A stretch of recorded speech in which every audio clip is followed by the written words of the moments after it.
we are playing the Humpty Dance by Digital Underground. The main reason why, obviously, for those who haven't been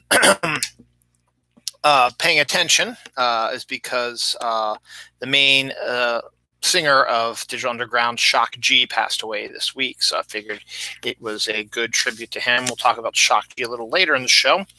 This is a brand new episode of Dylan Knows, episode 399, the MCU version of Dylan Knows. The main reason why I said that also is because there's a lot of Marvel Cinematic Universe news this week and stories and Marvel comic stuff, some comic stuff in general, some Fortnite, some Snyderverse BS. The Josh fight, we have to talk about that. Halloween is making a huge comeback, and we haven't even have a mention of Christmas here on the 8 months to Christmas. Let's see, April, May, June, July, August, September, October, November, December. Yep, 8 months from today will be Christmas Day. So I figure we'll do a Christmas story as well. We talk a little bit about Seth Rogen, the Oscars, Batman Fortnite, some local news that's fairly interesting. And I'm just frozen here.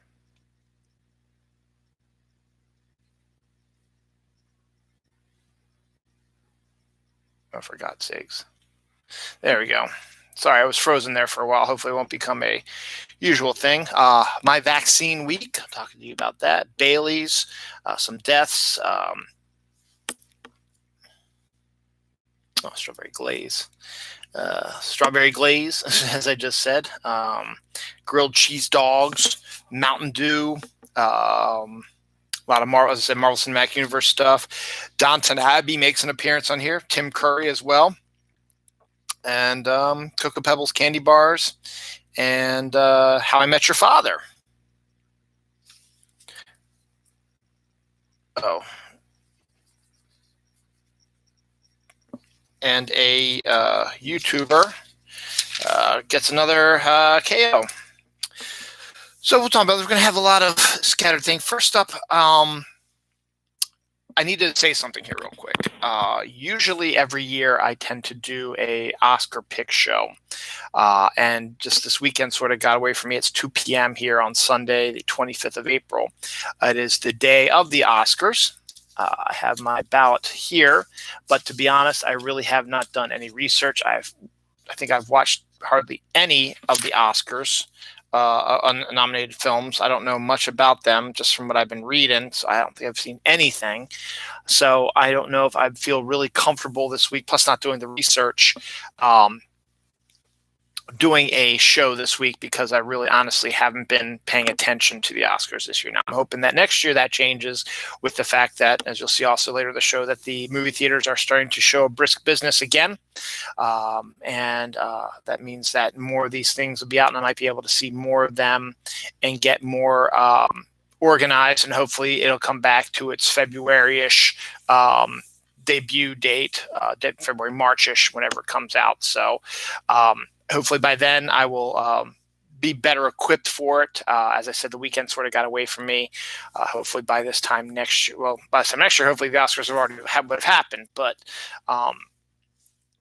so this year, because it was a wild COVID 2020 with lots of stuff going on, and I have watched absolutely nothing about this. I'm still going to make some choices depending on what I've read, but I'm not expecting a big amount of wins and losses. My record last year, for those who were interested, was 17-7, which is still pretty good, though I did miss most of the big stuff because I was not expecting Parasite to do what it did last year. And honestly, to be the truth about it, I'm really not that interested in watching the Oscars this year either. So it's just sort of a blah Oscar year. We'll determine how that goes when the time comes. So we'll see. So this year, I think I'm going to take an Oscar break. That way I can set up episode 400 for the beginning of May, because May 1st is next weekend, is next Saturday. So either I'll be doing it May 1st or May 2nd. So my 400th episode of Dylan Knows should pop on May 1st or 2nd. And it'll have the Oscar winners. I'll have that and stuff like that. So I'm sorry for those. Nobody's really been clamoring for my Oscar picks anyway, because no one hardly ever watched the show. But that's besides the point. I do it because I want to keep doing it, and we'll keep doing it because, as I said, 400 episodes strong starting next week. So we're here at 399 though. So let's get through this day real quick.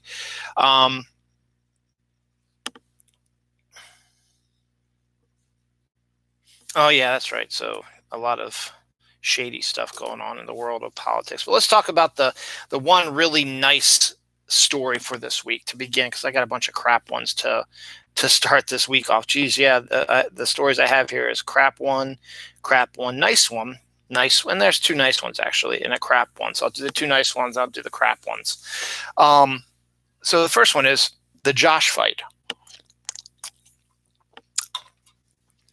Put your mind back a year ago, April 25th, 2020. Middle of lockdown for COVID. People getting bored, a little edgy, stuff like that, being under lockdown for about a month at that point.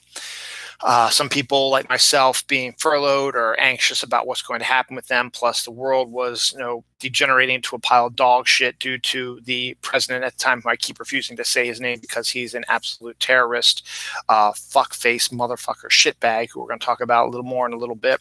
But he was fucking up our country more because, he was talking about people ingesting bleach to kill the coronavirus. And you know what? Some of those fucking moron idiots did it, and they got sick and they died also. Because that idiot is a fucking moron. But besides the point, that doesn't matter. So to get over sort of the malaise of that stuff, a guy named Josh Swain, as a joke, went on his Facebook page and just tried to find all and decided just for shits and giggles to DM every Josh Swain he could find on Facebook. Because, you ever do that, you do a search for your name, you can see lots and lots of people who have your name. So he sent a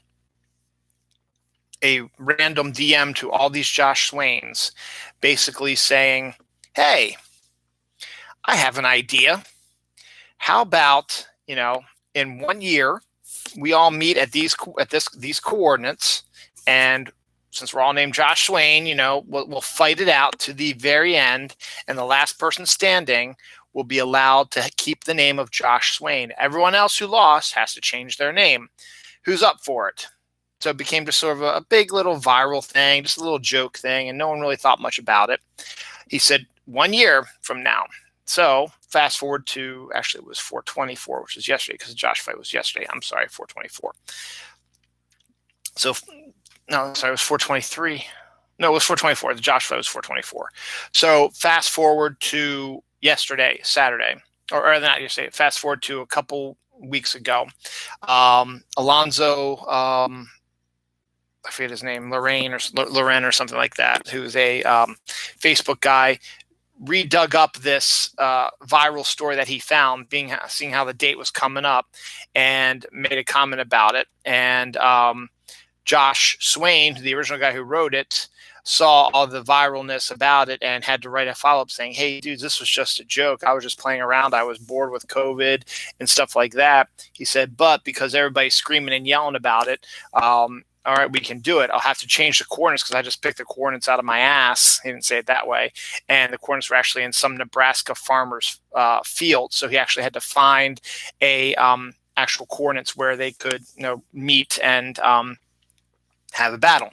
But instead of it being Josh Swain's, it somehow became the Josh fight. So everybody named Josh who could showed up at this spot on that date. When he said a year later, I think it was the April 24th, yesterday.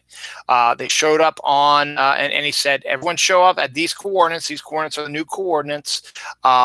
Bring pool noodles, and we will have our Josh fight then.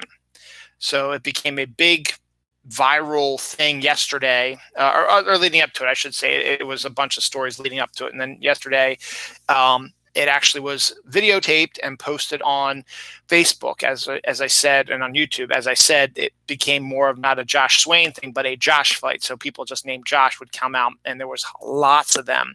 And they all just come and going after each other and hitting each other with pool noodles and stuff like that. When Josh Swain noticed, the originator of this, noticed a young 5-year-old boy named Josh just going in and swinging it and having fun. And, it was a 5-year-old kid. So all the people he was hitting were falling over like they were hurt because, hey, it's a 5-year-old kid. Let's, let him have his fun.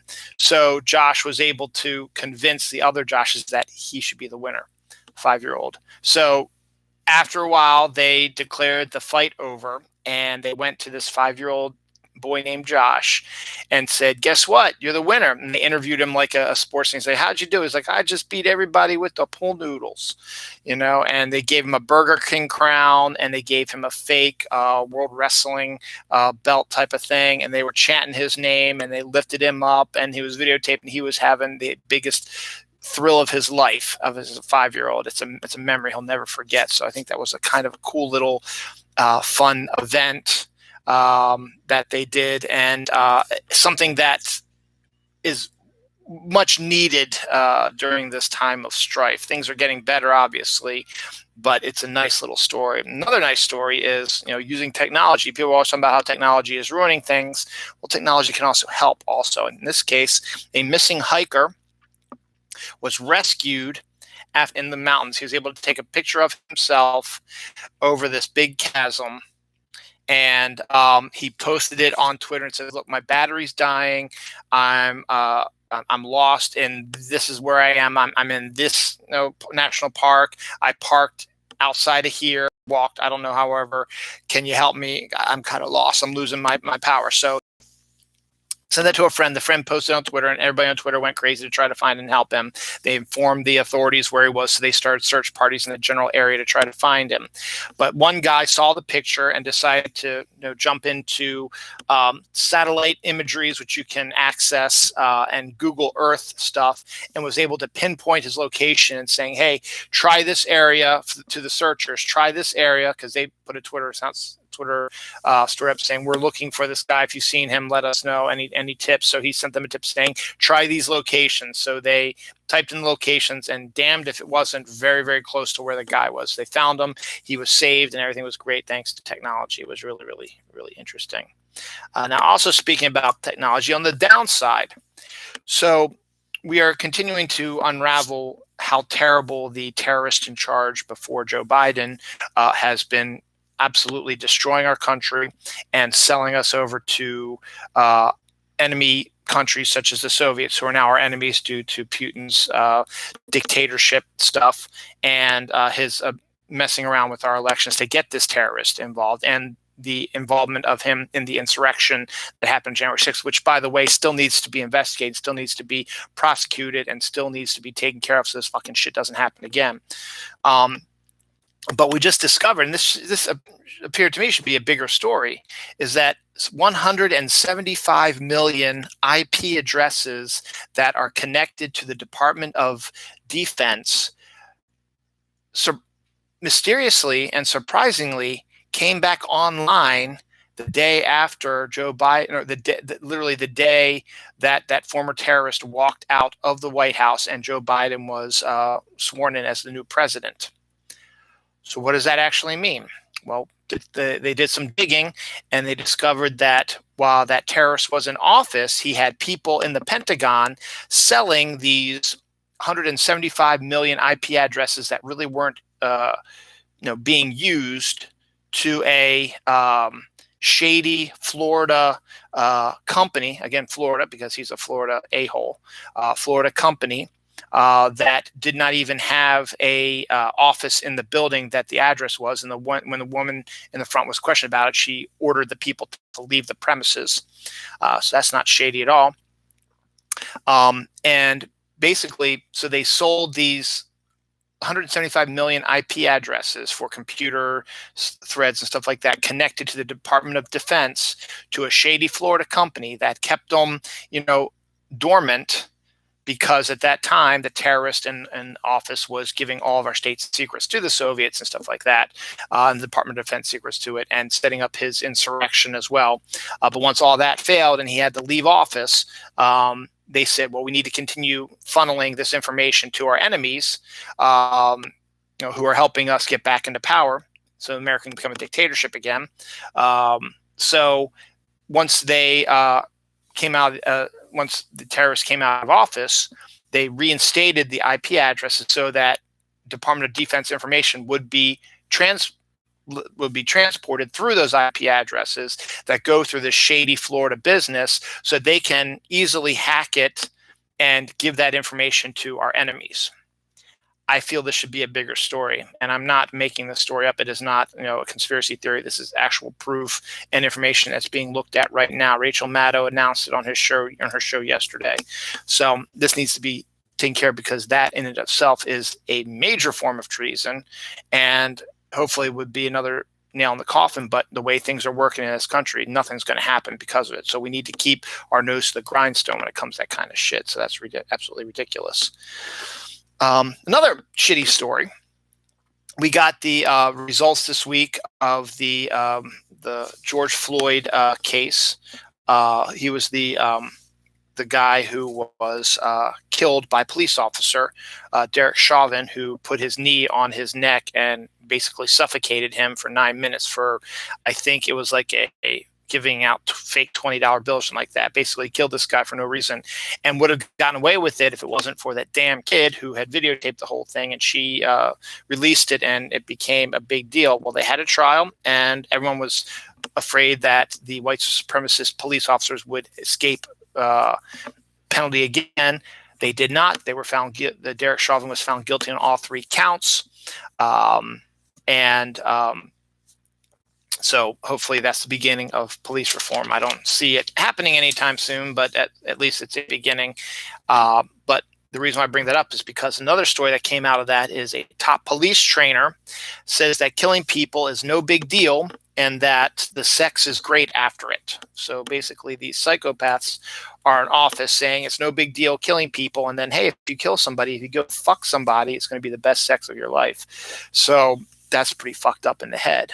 And maybe that might be something that, I don't know, a fucking serial killer might say, but a top police trainer who tells these police recruits coming in to learn the job is, hey, it's okay to kill people because the sex afterwards is great. Fucking ridiculous. So this world is a fucking shithole right now. And though apparently we have victories here and there, this Derek Chauvin thing notwithstanding, but there's still lots of things outstanding that need to be taken care of, that need to get done sooner than later, because there will be another insurrection coming, and then that time that will be even worse than this first one. So I guarantee you that. And we're going to start talking about some stupid bullshit again now when it comes to Snyderverse bullshit. The Snyder people are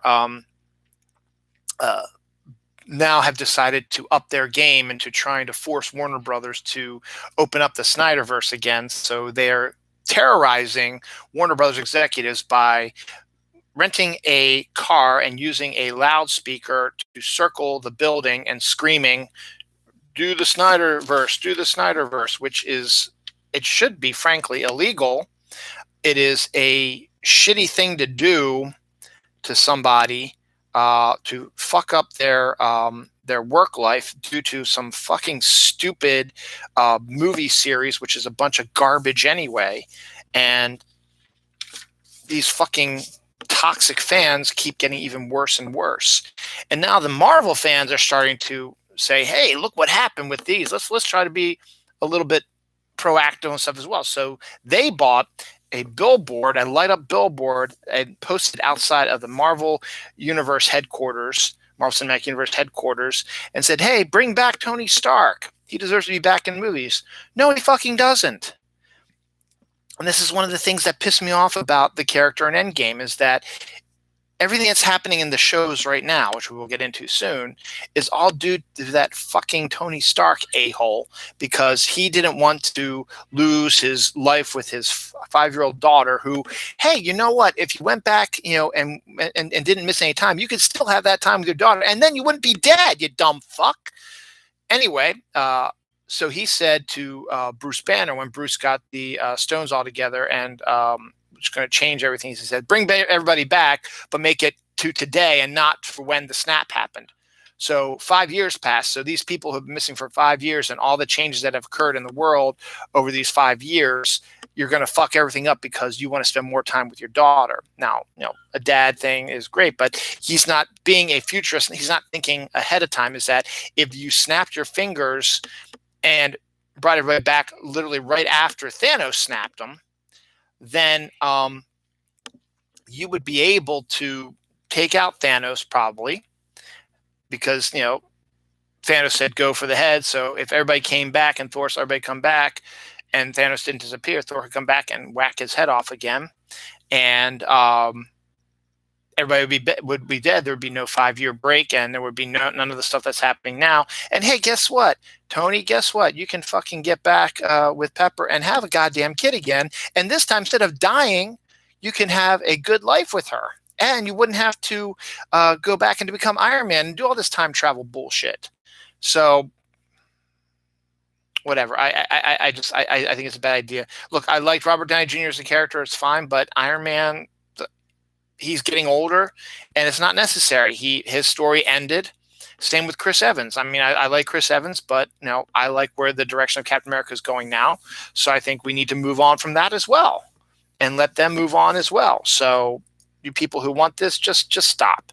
The Snyderverse people are a bunch of a-holes, and you're emulating them is very disturbing. You're supposed to be better than that.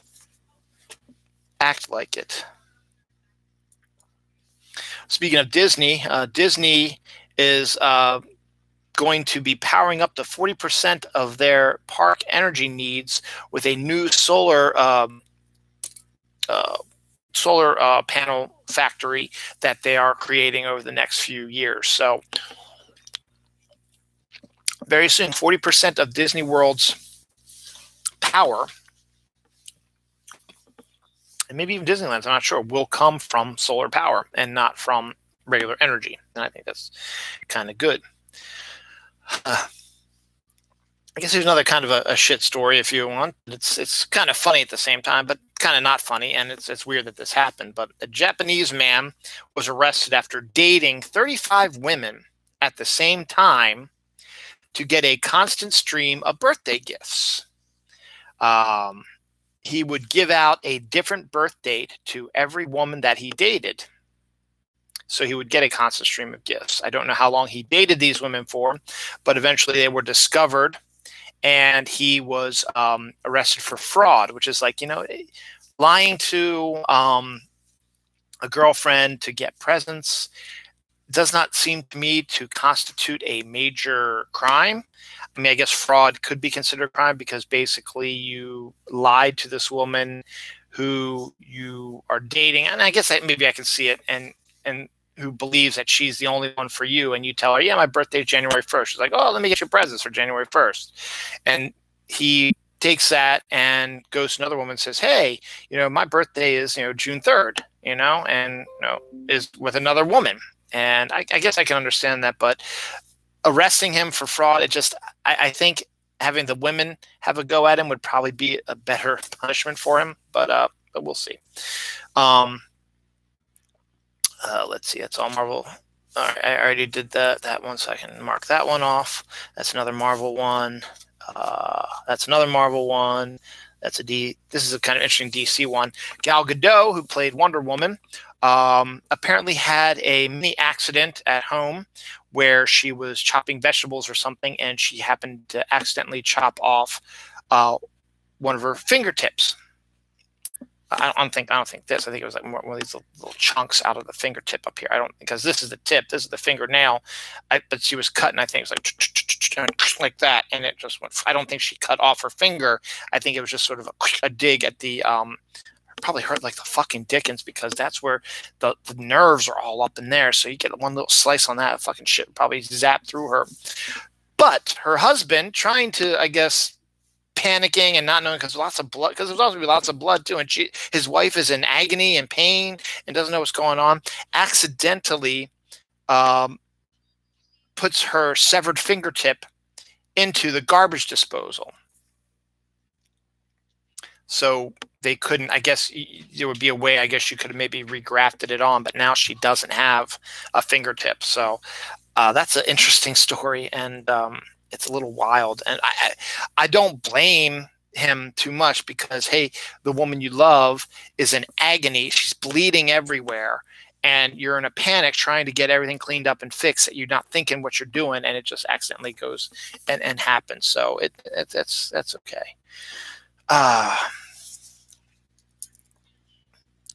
This is something that when I was doing my research, like, oh, this week it happened twice. The Mars helicopter, Ingenuity helicopter, which had been pushed off from its first flight for so long, finally had its first flight earlier this week, and then he did a second one. So which have been longer and more intense. So we have actually physically flown a helicopter on another planet. I think the first one was on Monday, and then the second one was like a Thursday or something like that. So that's pretty cool as well. The CDC has recommended that the Johnson & Johnson vaccine that they had taken off of being given due to the potential for blood clots, which appeared in 6 of 6.7 million people, which is honestly is to use a phrase from Michelle Branch, one of my favorite singers, a drop in the ocean.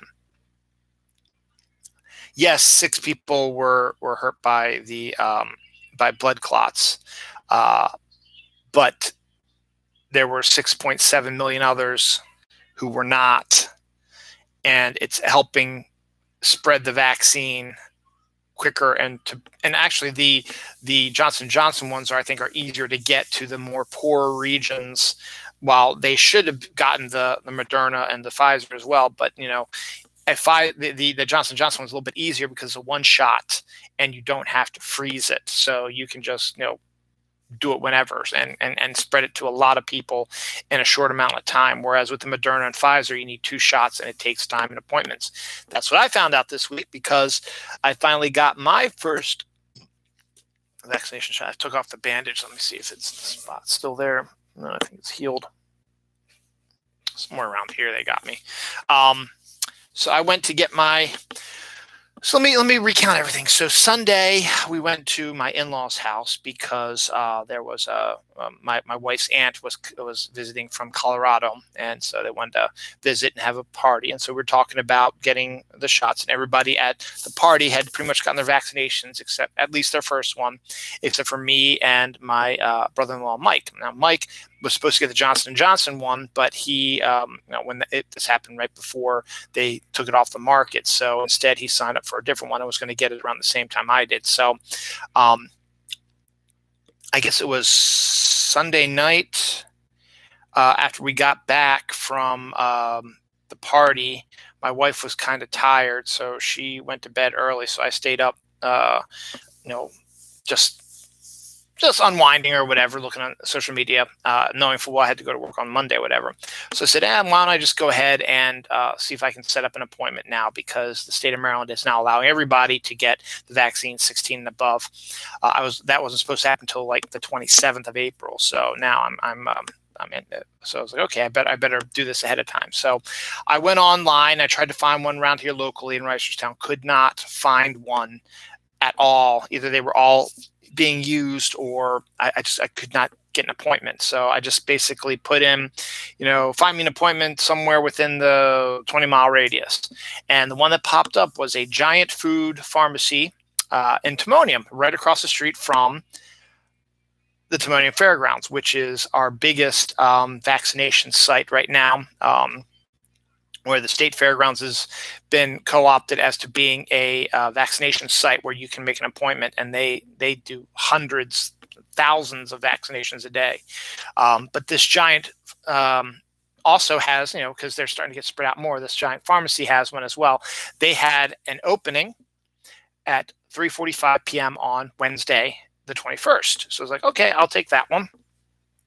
So I signed up for it, told my wife she was happy for it, told work that I was going to have to leave early on Wednesday to get my vaccination. So I left early, got up there, got my vaccination. It wasn't busy. They had all my information because I did it online on that Sunday. So basically I just had to sign something. They had to look at my insurance card and my ID card. Then I had to wait for my turn. I actually got done about 5 minutes before I was supposed to. So I got done about 3:40 instead of 3:45. It literally did not feel like anything. They swabbed it, and they gave me the spiel about, are you sure you want to do this, blah, blah, blah. And then they injected it. And I was like, okay. It literally felt like someone just did a pen thing like that. I did not even feel a sharp pain. Didn't feel anything even go into my skin. But like, okay, you're done. I was like, oh, okay. And they put the bandage on. And said, you have to wait 20 minutes. I was like, okay, I can handle that. So I just sat there in 20 minutes, did my Pokemon Go and just like that. And then 20 minutes was up. I got up and I left and drove home. Now, I didn't really have any issues right away. My arm hurt a little bit from that area, but as the night progressed and into the next day, my arm began a real major pain throughout the whole length of my arm. And it would go up and down. It would be up and down. Sometimes it'd be really, really hard. And then sometimes it would be no problem whatsoever. It would be centered here, or it'd be centered here, or be centered here, and then sometimes it was the full arm. So it lasted about through Friday. So I got it on Wednesday. All day Thursday, I was going through that issue. And then Friday morning, I got up hoping that it would be better. And it wasn't when I got up. So I was like, oh, great. But I've been heard that, maybe 2 days after when you should start feeling better. But as the day progressed on Friday, my arm started hurting less and less. And then I woke up yesterday with hardly any pain in my arm. And now I'm up today now with hardly. Again, it feels sort of a little like a lingering sort of numbness, but I'm not sure if that's 100% because of the vaccine. It could be other stuff. So my next vaccination, I got a Moderna. My next vaccination would be May 19th. So that'll be the next time I will be getting vaccinated. Then I will be done. My wife, she got her second Pfizer one on April 21st, the same day I got mine. And when she woke up Thursday morning, she said she had a headache and was really, really tired. So she texted me from work later that day and said, hey, I really don't feel that good. I'm going to go home. This headache is killing her. So she went home and she took a nap for 3 hours. And she got up when I got home. She said, yeah, I feel much better now. And she was fine for the rest of the day. So she got a little bit of a illness from Pfizer. So I'm anticipating something like that happening to me. So I'm probably going to take off that Thursday, May 20th, probably, because it tends to be right after you get the shot done. So I won't know when my next shot is, what time, because Giant said they will make the schedule for me. So they have to schedule me for a time when they don't have people who are, coming in for their first vaccination and stuff like that. So it could be as early as like 9 in the morning or as late as like 6 or 7 at night. So it really depends on when they would take me. So we'll see what happens. So to be continued. Let's see, that's all Marvel stuff. Let's see. Anything else before I get into that? Cinnamon Toast Crunch drink from Starbucks. Starbucks has everything else, so why not a Cinnamon Toast Crunch drink? So Cinnamon Toast Crunch seems to be the flavor du jour as well nowadays. So go for that as well. Is Earth's heartbeat, which they describe it as the heartbeat is the lightning strikes. There's always a lightning strike that hits the Earth at some point or another, and it causes stuff through our atmosphere. And scientists think is Earth's heartbeat influencing human behavior. They believe that the constant hitting of the lightning bolts and the charged lightning bolts in the atmosphere that encircles our world creates some sort of weird behavioral feeling for us when it's particularly heavy. So scientists are still looking about that. So we'll think about that. An amateur treasure hunter unearths the missing centerpiece of Henry VIII's crown. So they found that. So it's really great. Archaeology is great when they keep finding all kinds of crazy stuff, and that's really cool as well. Let's see, anything else on this side? No, nothing else. That comes to that. S'mores Oreos are coming back this summer. I think I talked about that earlier, but it's true right now. Smirnoff's Ice is releasing a pink lemonade flavored Smirnoff Ice. It might be pretty tasty. That's coming out this summer as well. Pepsi Blue is officially returning this summer. It is a wild berry flavored Pepsi, and to make things even more wild berry-ish, Mountain Dew is supposedly bringing back Recharge or Revolution. I can't read my hands. I think it's Revolution actually, which was their wild berry flavor that has been off the market since like the early 2000s. So we're going to get some blue soda coming in this summer. It's going to be the summer blue soda. I'm going to be drinking both of them. Hopefully we'll get them. So I kind of remember liking the Pepsi Blue and the Revolution. So let's take care of that. A while back, one of my shows, there was a California beachfront Taco Bell. That was like an outstanding Taco Bell that they had built into a freestanding building right there on the ocean. That was a place where surfers would go to get fueled up and then go out and hit the waves because there was good waves where they were. But it was a really interestingly designed Taco Bell, not your typical Taco Bell restaurant that you see all over the place, but it was a more adult version of it. It was Taco Bell. It was owned by Taco Bell, and it had all the Taco Bell food, but it also had a bar in it, I think, and a dance floor and stuff like that. So it was like one of the big Taco Bells. So apparently this is a trend that happens often because news came out this week of a Long Island mansion, McDonald's, a mansion in Long Island, was converted into a McDonald's. And I've always liked this. One of my favorite shows I used to watch on HGTV was a show about how people repurposed weird buildings into their homes, like banks and lighthouses and water, the water tanks that you see over, all over the place, and train cars and stuff like that, how they repurpose them into houses for people to live in. It was really fascinating, and the design itself is really cool. So the fact that this thing is sort of becoming a thing is really quite interesting, actually. Seth Rogen is planning a big action film that was inspired by Buster Keaton and Jackie Chan, but he's an action star. But Buster Keaton is a old school black and white type of comedian who did a lot of physical comedy and stuff like that. So he's planning a big act, and he's been doing this for a few years now. So that could be intriguing. Seth Rogen also made news this week when it just discovered that he, what's the dude's name? God, I forget his name. I thought it was Joel something. Hold on. I'll be able to find it here in a second. Jonah Hill. That's what, Jonah Hill. Just want to make sure it's Jonah Hill. Yeah, Jonah Hill.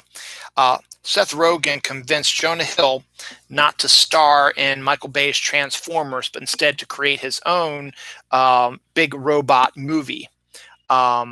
And that in turn, the big robot movie never came, and Transformers became a huge hit. I don't know why, because it's a shitty movie, but still, it's kind of funny that Seth Rogen could have given Jonah Hill a huge blockbuster film series. But to be fair, Jonah Hill took what he had and turned it into Oscar nominations and did some drama and stuff like that. So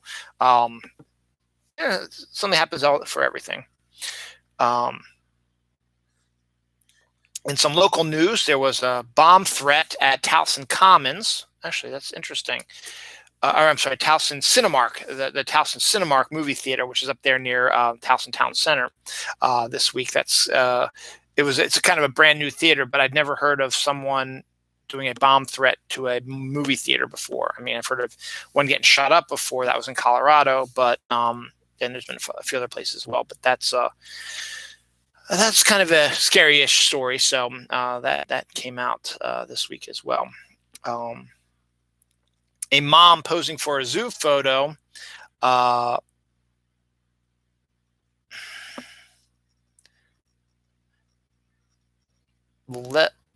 was let furious after an emu eats her expensive Tiffany earrings. That's what it was. Okay, so she's taking a picture at the emu exhibit or whatever, and all of a sudden the emu comes and snatches her Tiffany earrings from her and eats them.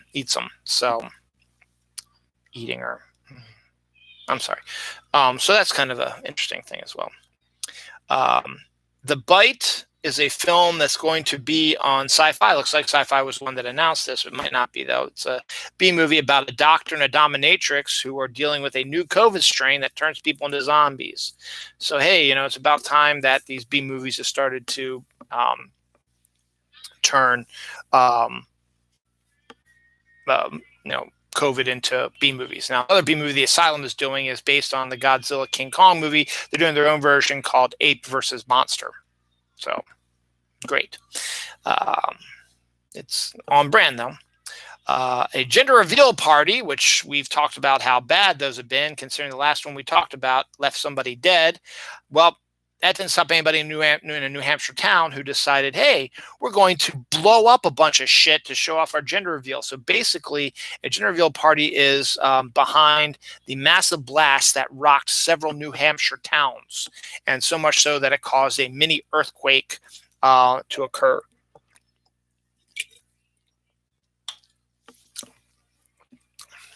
You just have to stop. Stop. Just stop. Buy a shirt that says we're pregnant. It's a boy or a girl.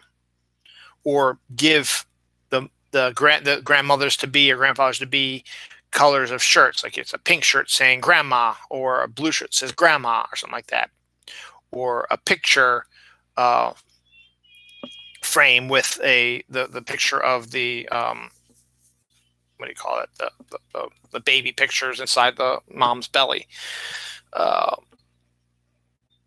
It's a boy, just do something like that. Don't blow up shit because you're morons.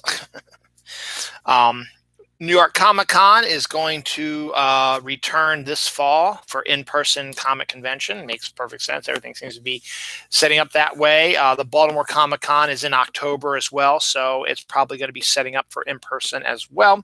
And we talked about how San Diego is doing the stupid thing about doing it Thanksgiving weekend, doing an in-person San Diego Comic Con Thanksgiving weekend, which is absolutely the dumbest idea in the world. But here we are. Speaking of comics, this week saw something that I haven't seen in the comics world in a long time. Batman Fortnite #1 came out. I've talked about this a little bit. Fortnite is crossing over with Batman and bringing Batman into the Fortnite series, the chapter 2, season 6. I'm sorry, it's going on right now, the primal version. So the creator of it, Mr. Mustard, I think, is teaming up with Christos Gage to write a 6-issue miniseries called Batman Fortnite, where Batman and a couple of his other friends like Deathstroke, Catwoman, and Harley Quinn get sucked into the 0 point and land on the island with their memories wiped and having to survive the Fortnite stuff with the storm and the other people fighting and stuff like that.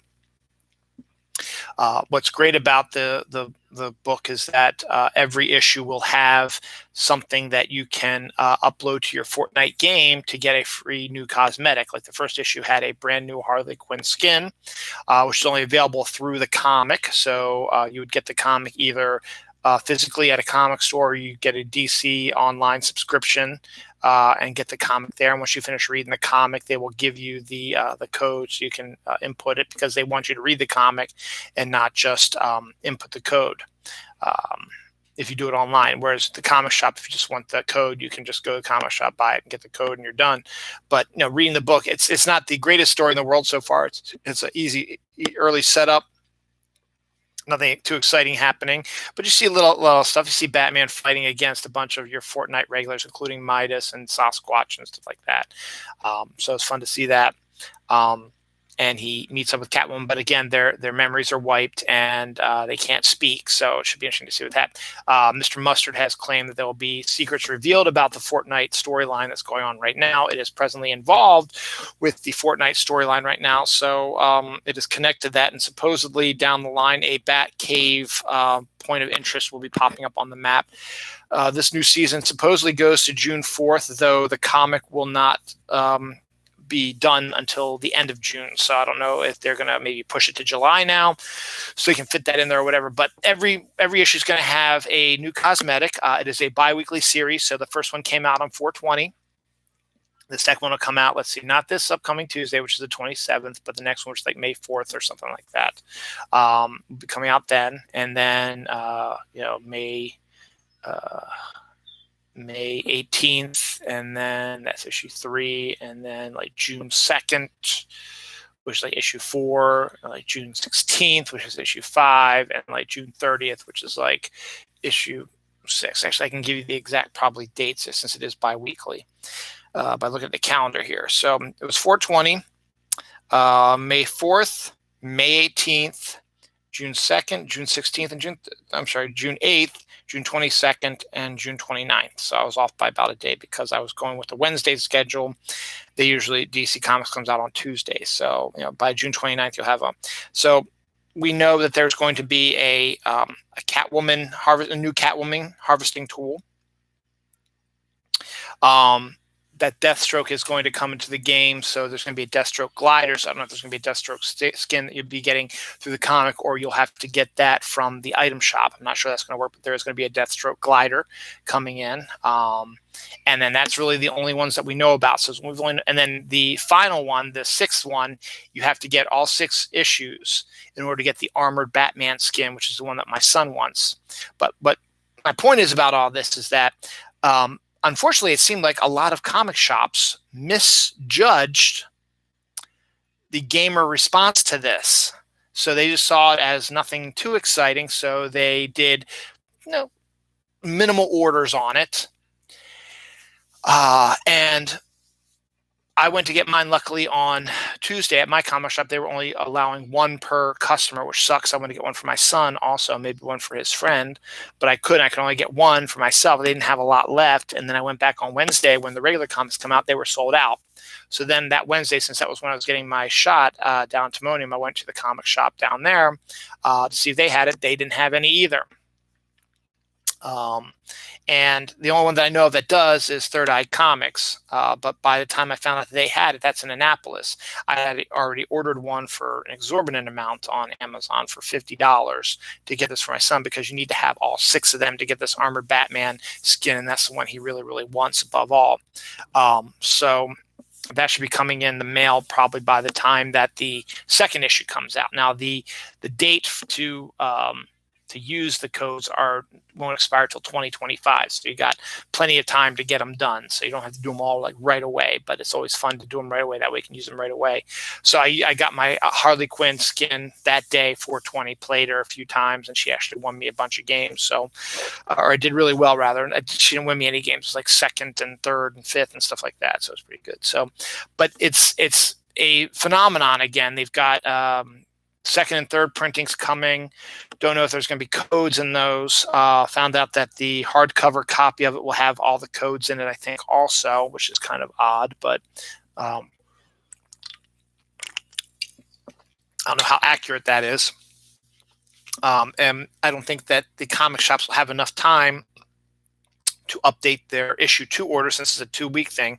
They might be able to change their orders for the 3rd issue and above. So there's probably going to be another run on those books. So I will definitely go on that Tuesday to get it, so I can at least get mine. But I might have to grab my son and drag him up to the comic shop so that he can buy it with his own money, so we can each get one that day, instead of having my wife go down to Alternate Worlds and get one, which I still might have her do anyway, just to cover our bases in case the comic shop runs out that Tuesday. So we'll see. So that's something I haven't seen in a while, but they're being posted online for hundreds of dollars. I mean, there was 2 on Amazon. The one was $50, one was $100. So definitely was going to go with the 50 one. So, but there are other people who are buying it and are just putting it online on eBay for so much money. So something I haven't seen in a really, really long time. And it's because they misjudged the amount of Fortnite fans who would want to go into comic shops to get these. So hopefully they've learned, and hopefully they will update their orders accordingly. Now, since I named this episode the MCU version of Dylan Knows, we're going to give a whole list of MCU news real quick. Charlie Cox, John Bernthal, and Christian Ritter are rumored to be joining, and Vincent D'Onofrio are rumored to be joining the MCU proper, though in a little bit different way. That they're characters those were the characters that were in the Netflix series, not all of them, but some of them, that they will be coming back as those characters, but they'll be slightly different in the MCU. I think that's kind of a dumb move. I think you need to get over your ego, Kevin Feige, and just allow that these Netflix series happened in the Marvel Cinematic Universe proper, and you keep their history and go from there. I know that they're a bit more harder edged and darker and probably don't fit well with Disney's aesthetic, but it doesn't matter. They're still characters, and you should probably do something with them. The fact that Mike Coulter isn't coming in is a shame too, because his Luke Cage is phenomenal as well.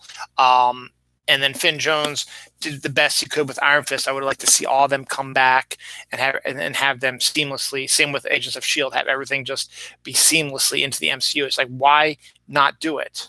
Just do it. It's stupid to have these stupid little rivalries and bullshit. So, but we'll see what happens. I mean, right now they believe Charlie Cox will be appearing in the new Spider-Man movie as Matt Murdock because Spider-Man needs a lawyer.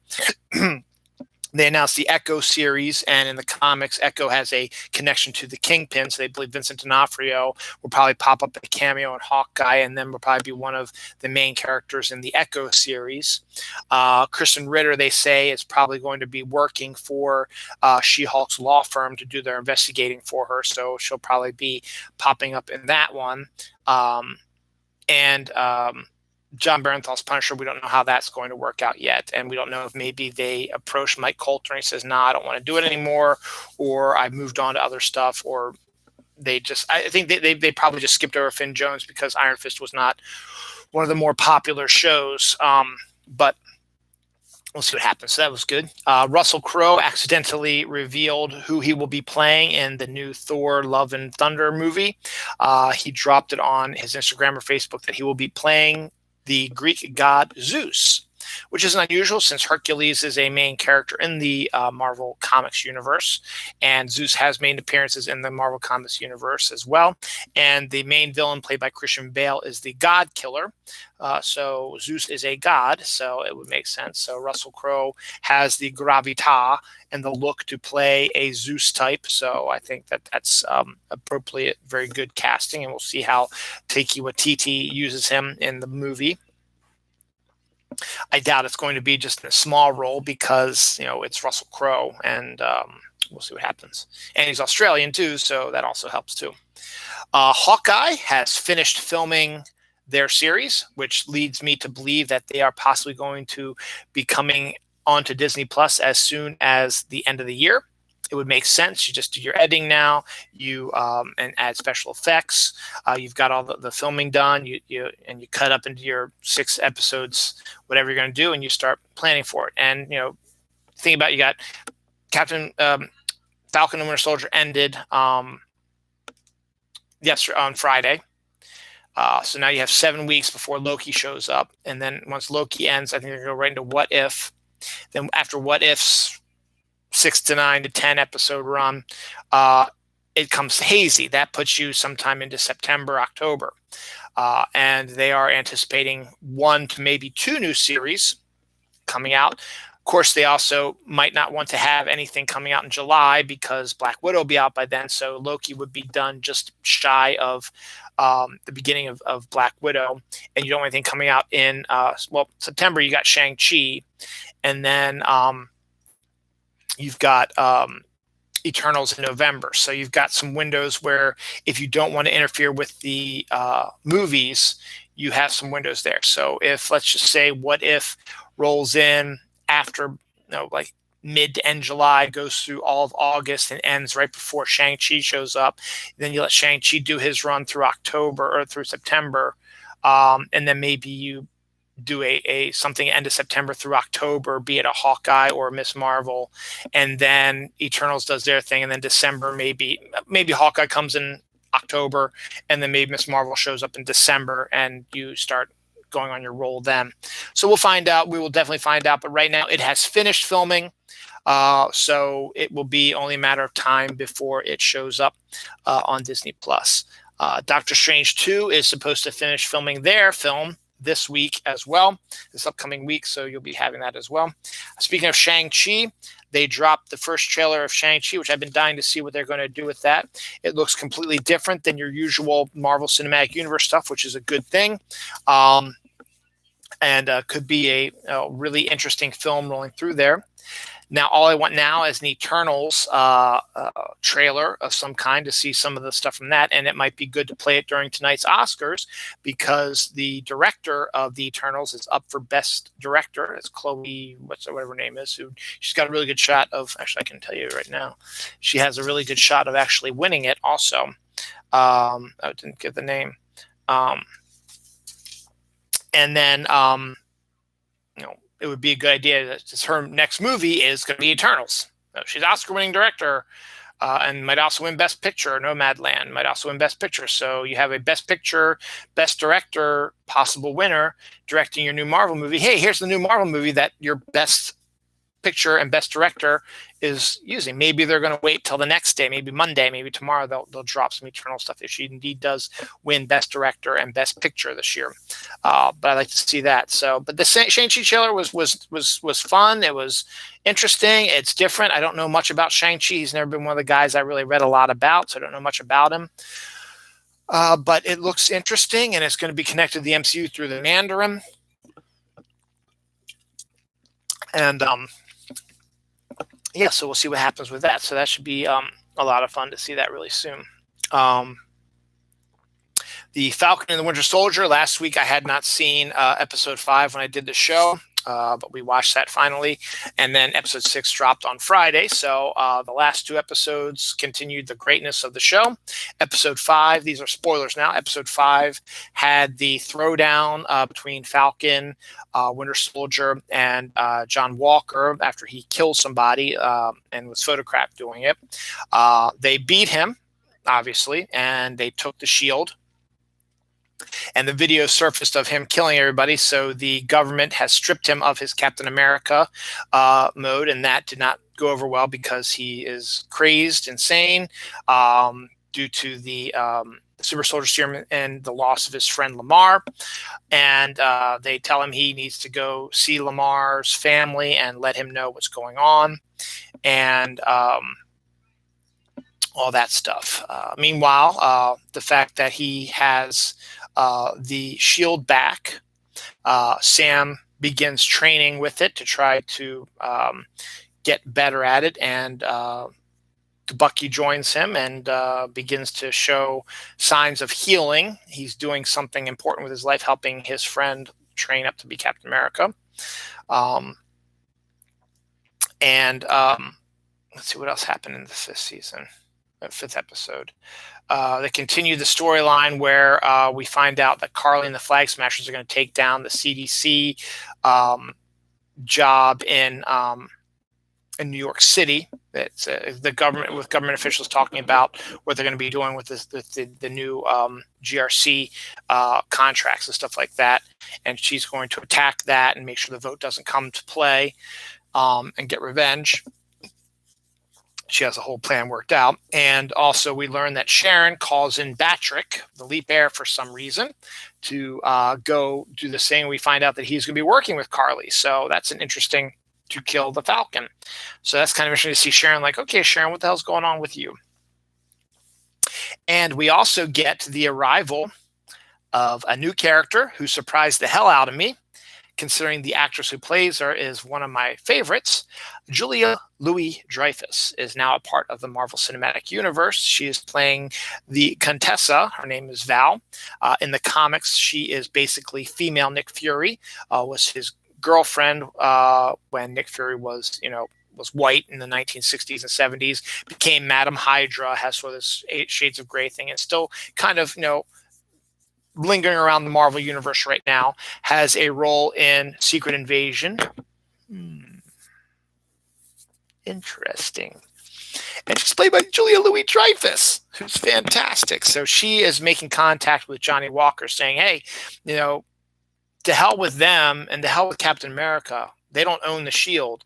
You do your own damn thing. And the episode ended with Sam knowing where the Flag Smashers were going and calls in Bucky to come help them.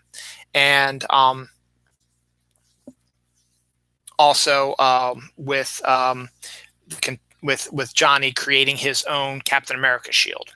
So now we get to the 6th episode. Now, Bucky made a call to the Wakandans who, oh, that's right. The thing that happened in the 5th episode also.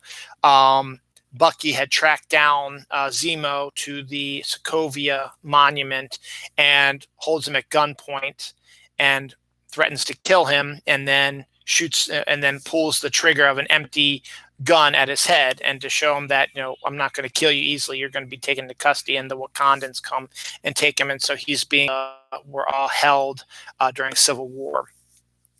So Zemo is being taken there, so he's out of the picture now.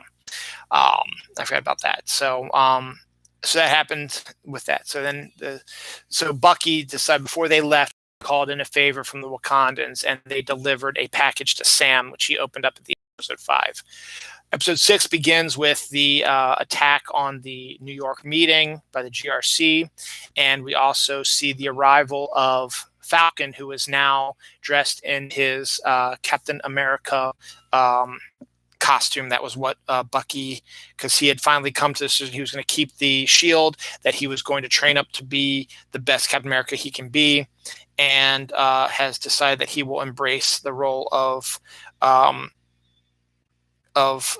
Captain America. Let's see, I can show you Doc Shainer's. Yep.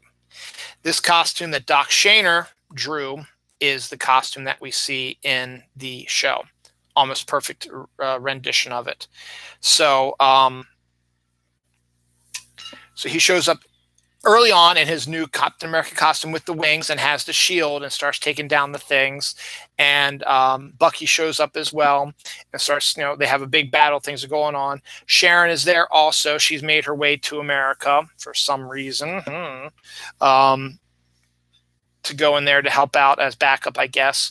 And the big fight happens. And then, hey, guess who else shows up? Johnny Walker shows up in his new persona with his new shield. And eventually everything gets taken care of. I got to kind of remember what happened. Somehow Carly, I think gets, oh yeah, that's what happens. So yeah, so battles happen, things happen. Winter Soldier and Johnny Walker are working together.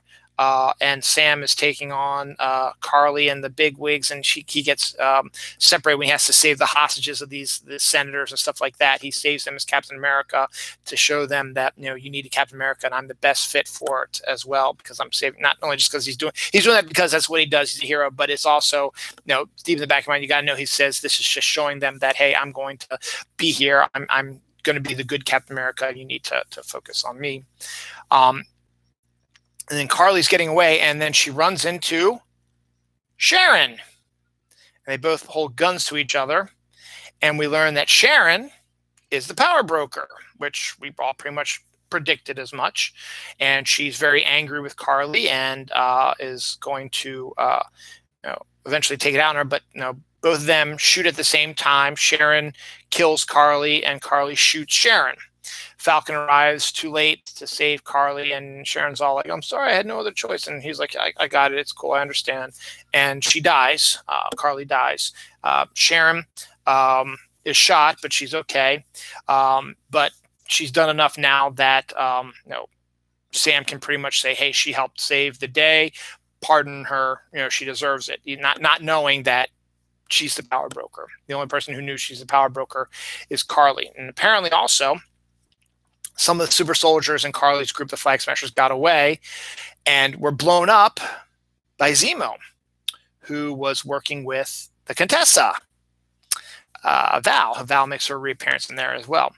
And so Zemo wins again, even from the raft, and he knows it too. So he's so far the only one who has defeated the Avengers twice.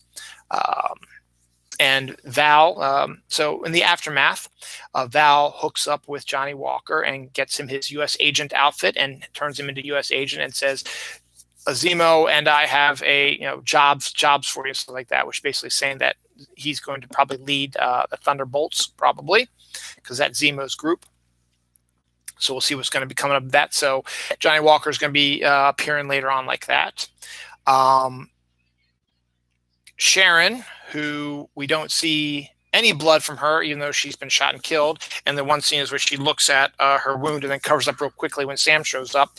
It continues to make me believe that she might actually be a Skrull, because remember, there was a Skrull at the end of WandaVision. There was a Skrull in the Loki trailer, and Marvel's good about setting up stuff, and you need to start setting up Secret Invasion. You've introduced Val, and now you need to start introducing that there are Skrulls that have been portraying actual people on Earth now, maybe during the 5-year snap or whatever, right? As soon as they got back from the snap, they were kidnapped and taken out. Or, we also see with Sharon, she is in the mid-credit sequence, that Sharon is now been pardoned, and she is being offered her job back into Shield or Sword or whatever, the group that she was working with, CIA, whatever. She's been pardoned, and she's back in America, and she's getting her job back, and she accepts the job. And then as she's leaving, she's on the phone with somebody, says, we can forget about the super soldiers. We now have a chance to get our hands on other stuff as well. So either you can see that as the Skrulls want to try to take over the Earth by using these, CIA and stuff like that, and all their weapons and hardware and stuff like that to help take over the world. Or you can also picture that as that she can also be the villain in Armor Wars now too, as the one who is able to access the armor and give them to the bad guys that creates Armor Wars. So Sharon's story is not done. She's probably going to have a big role either in Secret Invasion or Armor Wars, or possibly both. Maybe her Skrull is the one who's involved in Armor Wars as well. I don't know, because Armor Wars happens after Secret Invasion, so we'll see what happens with that. But you can pretty much say with the reveal that she is the power broker, and she's not a nice person really much anymore, and she is a villainous character. It should be one of those two things, because you can go with the fact that it's against her regular character that appeared in Civil War and Winter Soldier, but everything that happened to her during that time and during the 5-year snap, stuff like that, could maybe turn somebody into a crazy, insane person, though I don't think that's really the case. Or if that is the case, to have her show up with, work from within the government, stuff like that, to steal stuff to give to her cronies back in Madripoor. So interesting stuff going on with her. Bucky has finally finished his amends. He goes to Mr. Nakamura, the guy whose son he killed, and explains to him what happened, and leaves him, obviously, because he doesn't want to, he feels guilt and stuff like that. And obviously the dad's not going to want to be friends with the one that killed his son. So he leaves at that, but he finishes all of his books of amends and drops it off with his shrink. Sam officially becomes Captain America. He makes some speeches and talks to the senator and stuff like that, and guilts them into their belief system, stuff like that, and is able to help get Sharon her pardon, and also gives information about Isaiah and gets him into the Captain America Museum, and he takes Isaiah and his son or grandson to the museum to show off the new exhibit with Isaiah, and Isaiah gives him a big hug. So that story's ended there as well. And also, because of